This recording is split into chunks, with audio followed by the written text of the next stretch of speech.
یعنی صحابه کرامو دارنګ اسلافو په دې ویندیل کې په دنیا کې ګناه نه ګڼله، ګناه ورته نه ویله، ولکن کان یکرهون العادة، عادت نه وه. نو دلته چې رسول الله صلی الله علیه وسلم د تولیا ښودلې ده، دې مطلب دا چې عادت به سړی نه جوړوي چې خامخه به سړی په غسلو کې تولیا استعمالوي، خامخه خو دا تولیا ضروري نه ده. نو یو تطبیق خو همدقه د دواړو احادیثو په منځ کې چې نبی علیه صلوات وسلام استعمال کړی دی، خو د عادت د ختمولو دپاره نبی علیه السلام دلته کې د مور بیبي نه مندیل او رومیال وانهغوستو. یو دو نمبر دا چې د اوړي د ژمي منځ کې په غسلو کې مبرک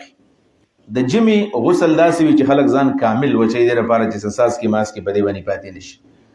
او په اوړي کې خلک دا جامم د ځان سره لمدوي دې لپاره چې ماته څه وخت پورې تبرید د بدن وشي، برودت راته حاصل شي. نو دا د ژمي او د اوړي د غسل هم فرق دی چې د اوړي او د سودارنګ د ژمي. البته په یو حدیث کې داسې راغلی دی، یو حدیث کې چې رسول الله صلی الله علیه وسلم فرمایي